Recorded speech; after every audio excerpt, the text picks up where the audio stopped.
Hello and welcome back to Tracking Trends. Now we have some clarity on how the deal with United States is going to look like.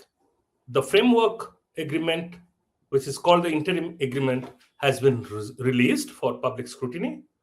And in the days to come, the details would be baked in further, and we will have a draft that both sides will sign in, following which there will be an executive order, and the provisions of the agreement, the interim agreement, will start taking effect. Lots of analysis and evaluations have already come in through various media channels. We are not going to be reiterating or focusing on those things today. We're going to be looking at the larger picture, the big picture, and asking the question, now that we have a deal with the European Union, we have the deal with Australia, we have a deal with Japan, and now we have an interim agreement with United States. Is there a strategic thread running through all these agreements? Is there a bigger game plan, or can there be a bigger game plan? What could be the broad contours of that game plan? Some of these questions, these larger questions, are what we are going to be discussing today.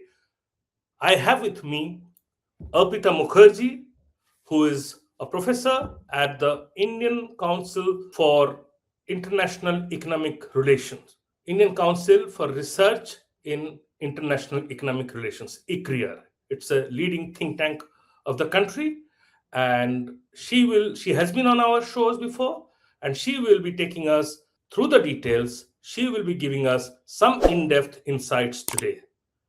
Stay on. If you haven't subscribed to my channel yet, do subscribe, spread the word around.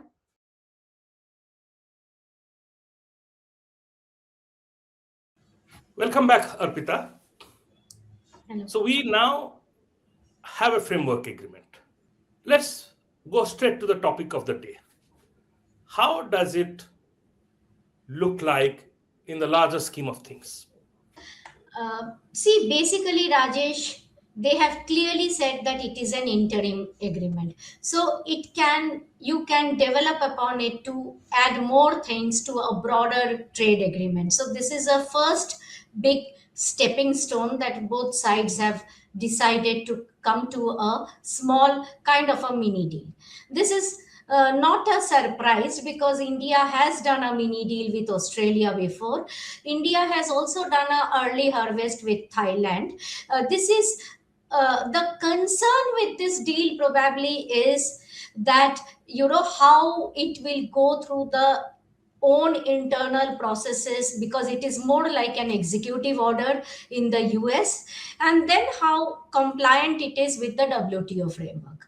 However, there is no doubt that this is one of the best deal that US has given to any country in the region which it is claiming, especially the less developing countries. I'm not comparing it with the Japan and the European Union and the others, but it also has a significance because we were one of the high tariff country in their list, like 50% tariffs.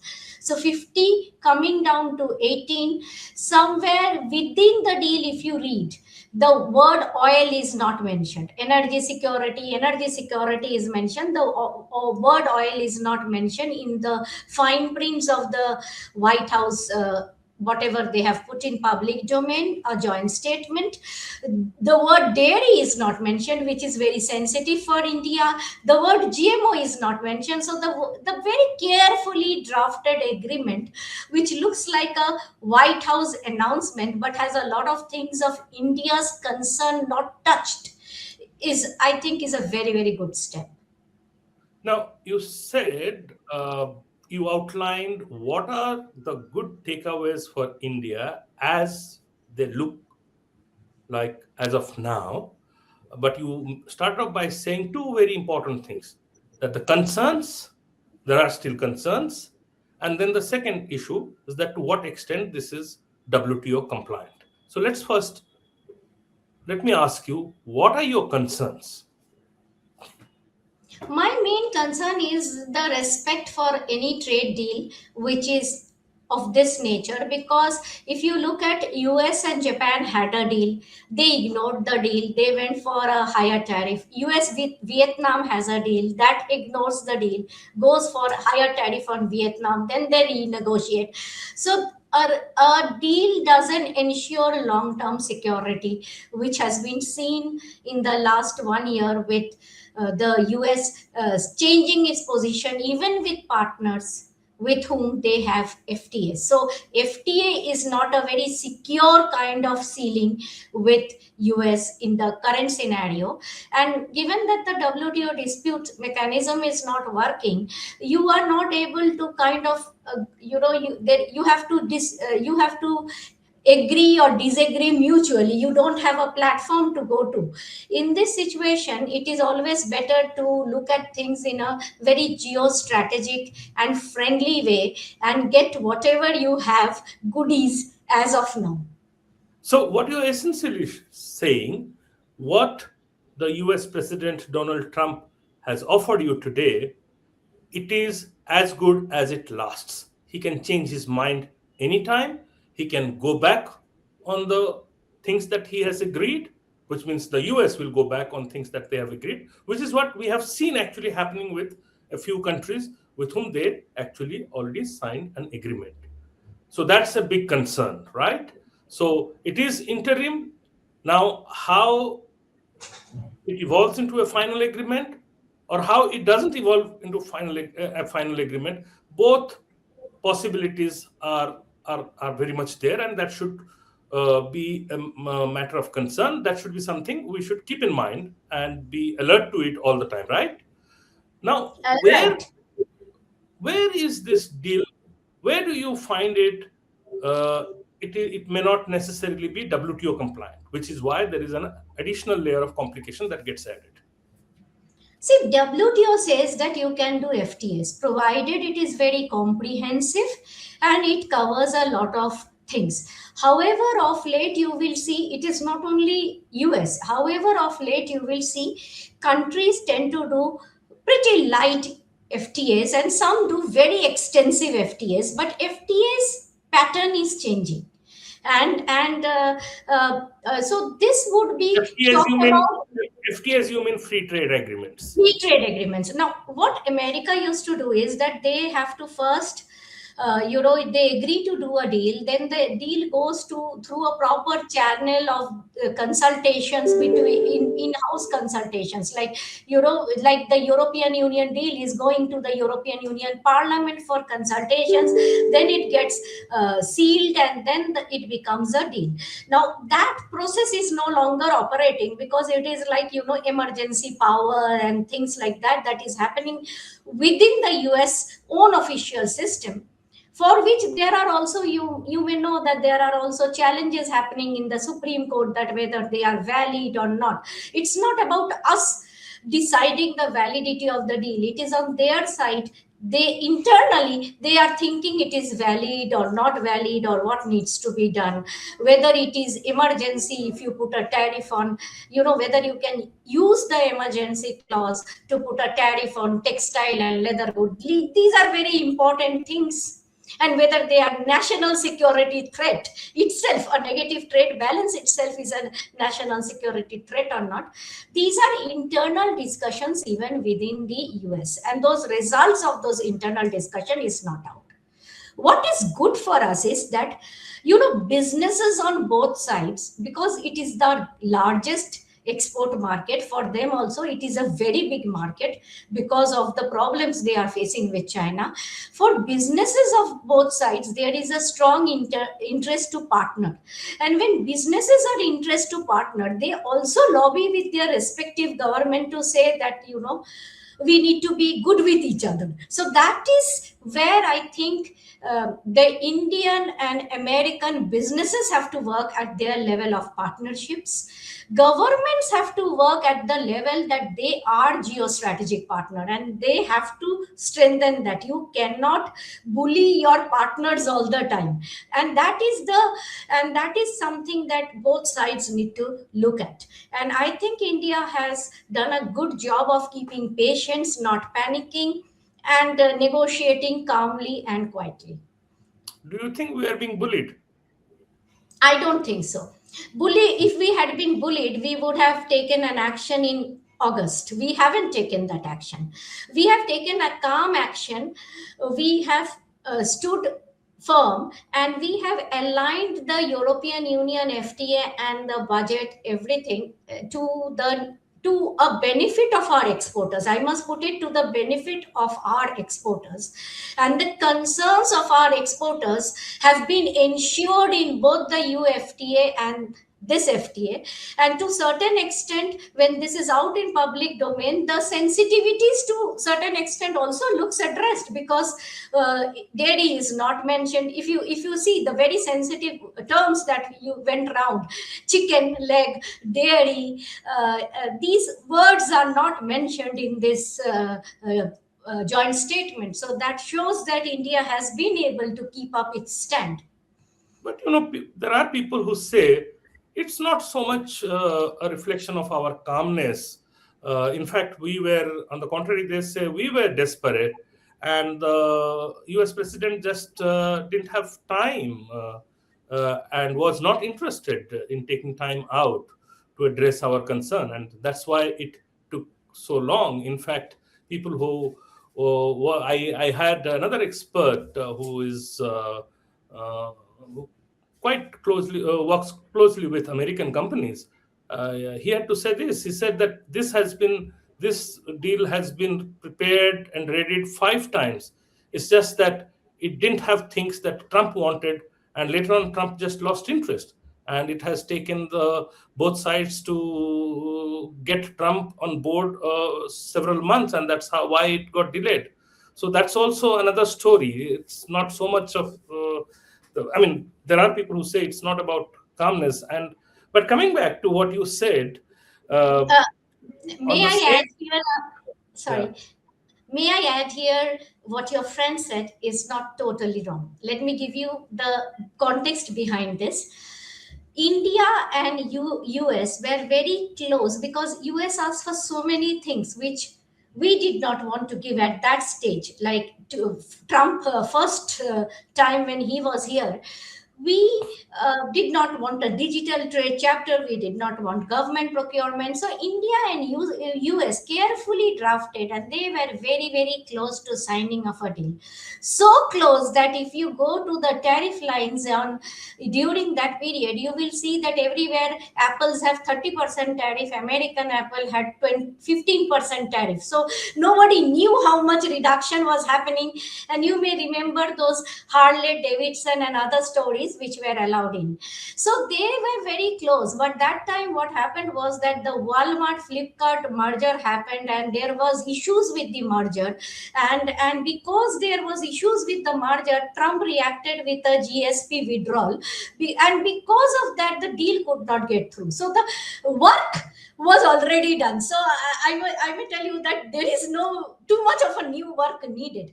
Secondly, with America, the new work is much less needed, because what they want is very clearly written in the USTR report. So you don't need to really identify what your partner wants. You know, and you build upon your reactions to the pressures that they put, whether a deal or a no deal. So both of them are there.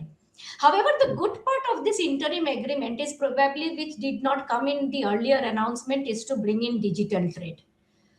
Without digital trade, a deal with the US does not matter a total benefit to our Indian technology sector and the US technology companies. so just for the benefit of our audience, could you elaborate a bit on why this segment of digital trade and what has been agreed upon there is so important? Rajesh, in the WTO, there is a work program called Work Program on E-commerce. This work program was supposed to discuss all these digital trade issues under the garb of e-commerce, but digital trade is much wider. But in that work program, until recently, countries have not even been able to come to a common alignment on the definition of e-commerce. So what they did is, only one achievement that the work program delivered was that it is called something called a moratorium on custom duty. So if you are taking the e-commerce channel or an express channel up till a certain point, in some countries your product goes duty free. So you have a duty free access. Now, then US raised the issue that no, there has to be regulation because countries were implementing data localization requirement, security requirement, and others. Then they were, they were restrictions on source code and whatever.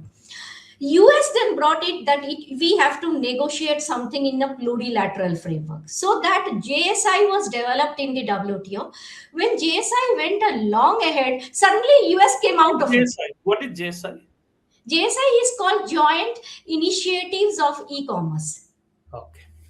Okay, Okay. so it is There are like lots of jargons yes, in this international is a trade. lot of jargon in the e-commerce segment itself. Now, this working WPEC, the Working Party on E-commerce, does nothing but to renew the moratorium, which you will you will read in the newspaper, and every regulatory aspect and trade aspect has been decided under this JSI, joint initiatives of countries, which many countries have joined, and not America and not India and not Indonesia and not South Africa. So I'm giving you the names of those who stayed away and the names of the rest of the world: Japan, Australia, Singapore, you name it, inside there.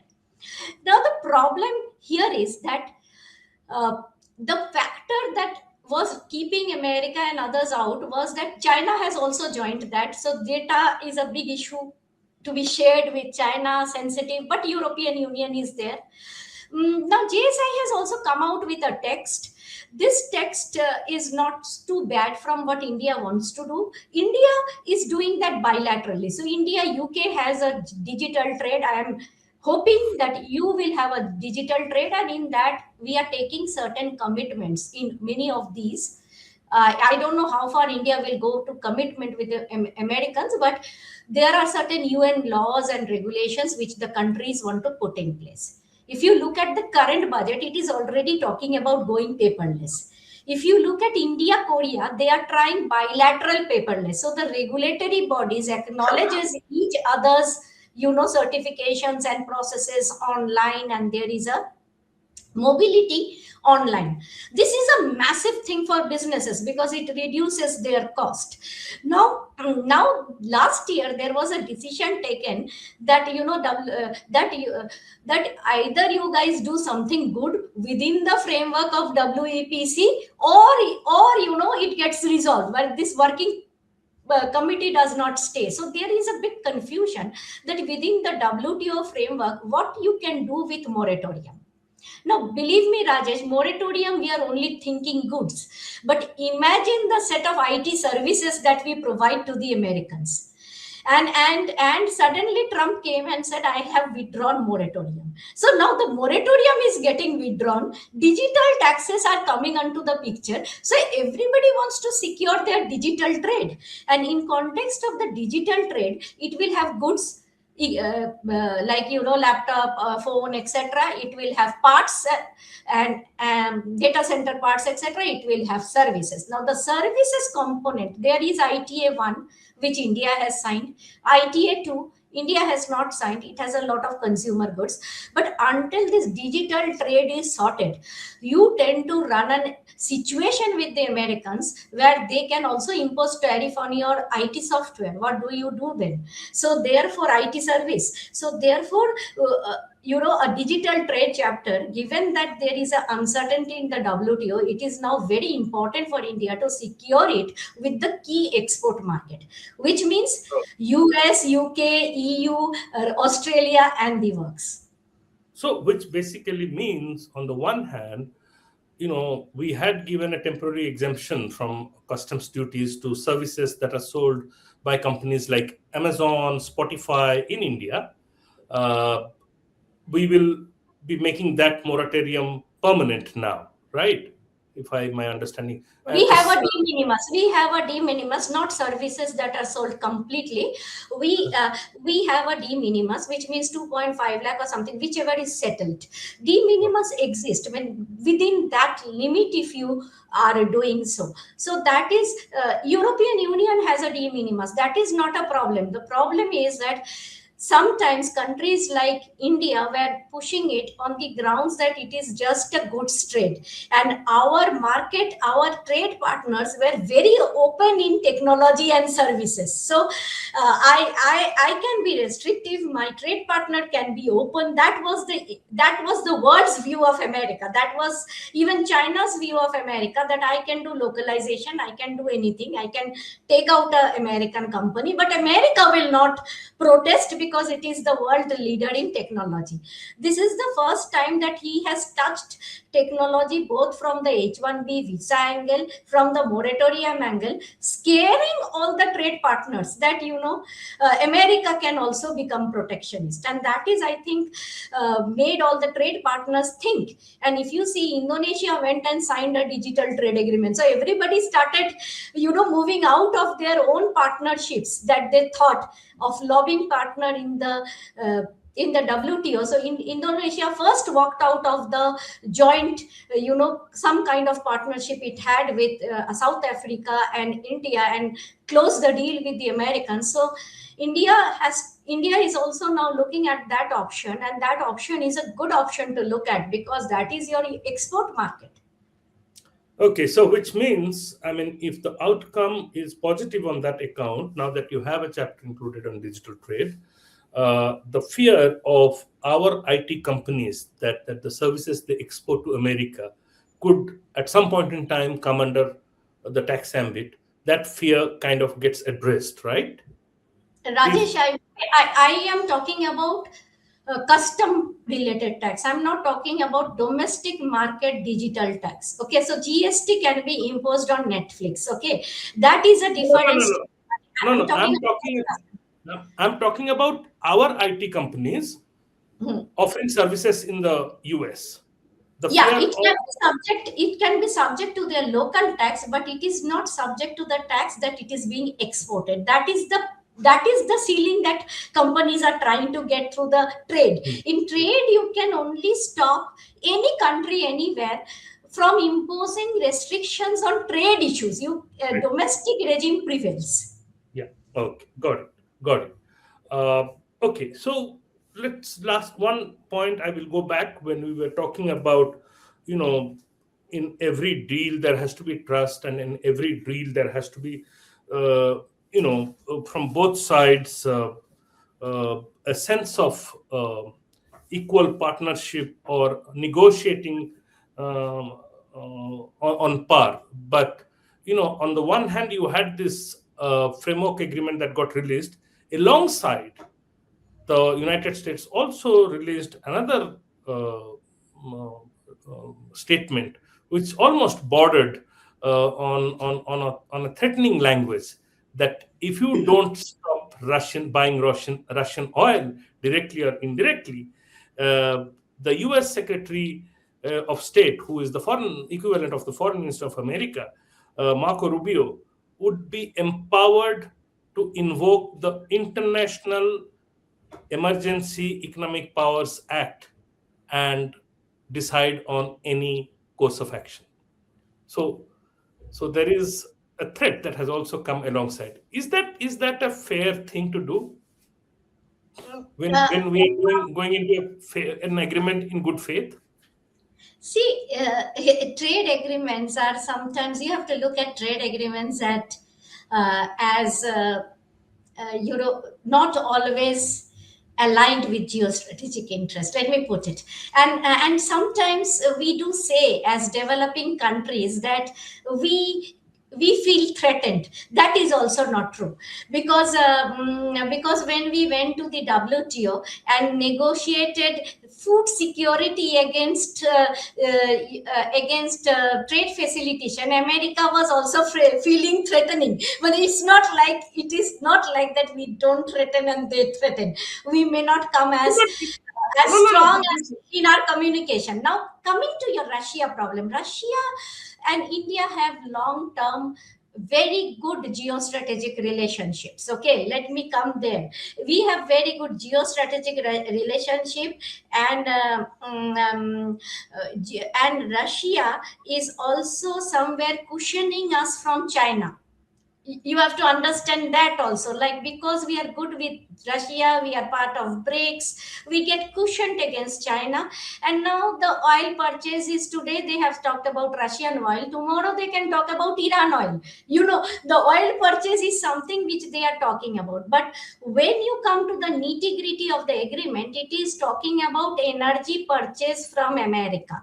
Now this entire, and but it hasn't said stopped by when. Hmm. Nobody, everybody is saying stop, stop, stop. But stop this year, stop this month, stop in the next 10 years. Nobody is talking about that. And that is probably the glamour of Indian negotiation and Indian ways, if we can continue to use the word stop. But until when is missing. And I think until when is the real catch of the term. So Hmm. we can always say shall endeavor to do, but do till when we don't know. And if you Hmm. look at the statement on the Russian side, they haven't reacted badly to that. They have said that we have not received any communication from India to that effect. A very friendly statement from the Russian side, which shows that this has been discussed. It is not a surprise for them. And geostrategically, you can say a lot of things. Like in the after FTA, we said we will get so much million investment. They said, by when, what, wherever. These are very important things for us to No, think. I take that, but what I was pointing to is just the language. It's like almost Protestants saying, we are going to be keeping an eye on you. It's like we are going to be putting you under surveillance. हम आपके ऊपर नजर रखेंगे. हाँ, We are आपके already under their surveillance, otherwise they would not have put it. We are हाँ, already under the surveillance. That's why they confidently put those tags. So it is not that America doesn't do surveillance, huh? They have done surveillance in the past, they will do surveillance in the future. We were already under the surveillance. So for us, I don't think, for us it is a status quo. For us, of course, we cannot buy, maybe we have to reduce our oil purchase, and we were buying oil, reprocessing, reselling. That part may be reduced. So we may look into other options for redoing our trade things. But for the, I don't think there is a massive issue now. And if there was a massive issue, you I mean, would see. I agree. I agree with you. I mean, if we lose that re-exporting business, it shouldn't bother us much because this is not a sustainable and long-term thing. Hmm. Instead, if we are able to deepen our export markets in goods that matter, that trade-off is acceptable. Anyway, let's just move over now. What we started off, we were not going to be getting preoccupied with only US. How does this kind of compare with what we have done with EU, Australia now? How all these pieces are coming together? Do you see the pieces are coming together? Do you see a strategic trade in all of these acts? Are we able to build a trade arc with the most developed markets of the world? How is it panning out in your view? See, basically, most countries have two or three tariff lines. Okay, if you look at the European Union, they have a tariff which is zero within themselves. Then they have with some core partners, and for rest of the world. India's tariff regime is very, very complicated. If you look at the document, it runs over 3,000, 4,000 pages, because you give different tariff line, different phasing out, different things to the each trade partner.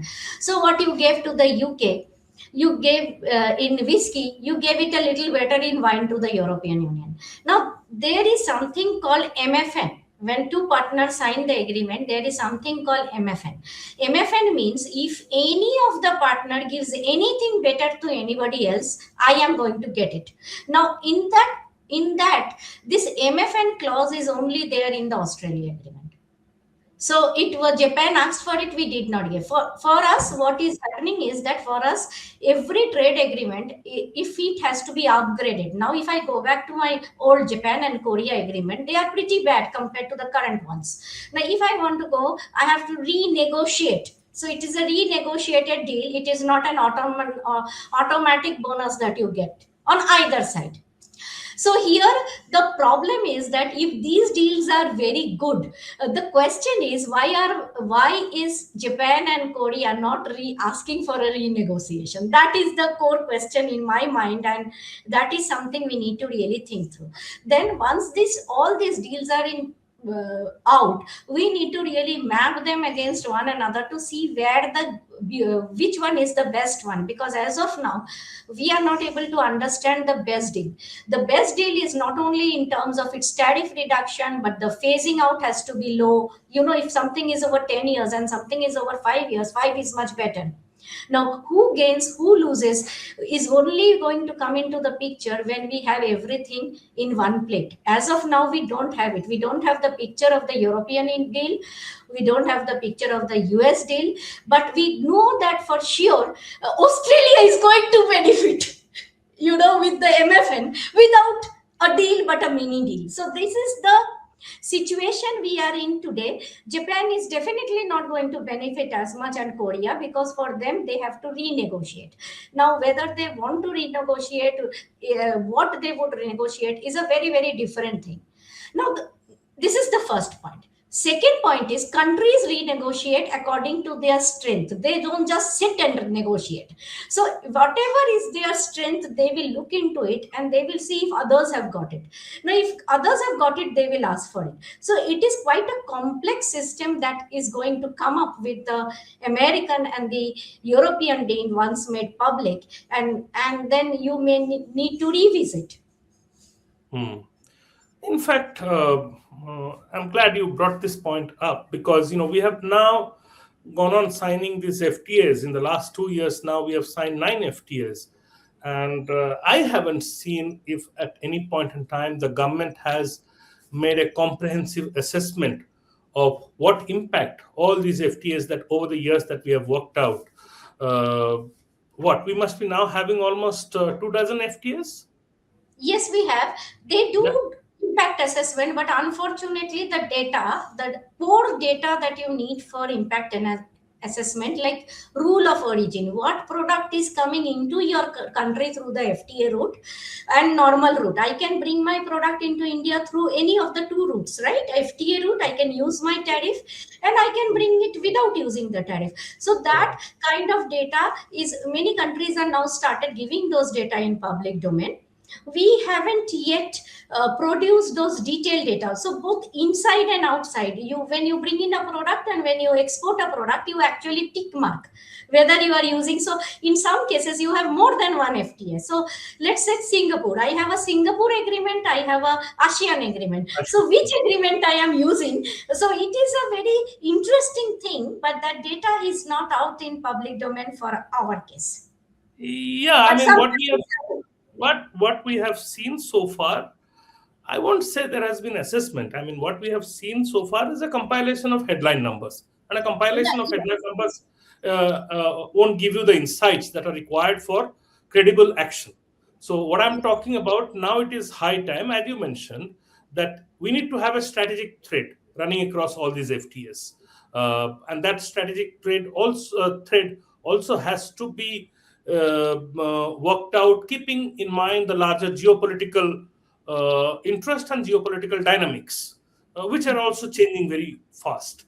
Uh, the other thing is that we do need a very comprehensive, in depth, rigorous assessment of how our different FTAs have worked and what kind of course correction could be needed. When we look for the strategic threat, we need to have that informed understanding about how our FTAs have worked. I think you have shared a lot of interesting details, and I'm sure the audience will find this very beneficial. This may be a little heavy on listening, but I think what you have said are very useful. People don't get to read them in usual newspaper reporters. Uh, and for those who follow trade policy and geopolitics, I think they will find it very useful. Thank you very much again for your time, Arpita. To our audience, thank you for watching this video. Share it, spread the word around, subscribe if you haven't, and keep coming back. Thank you.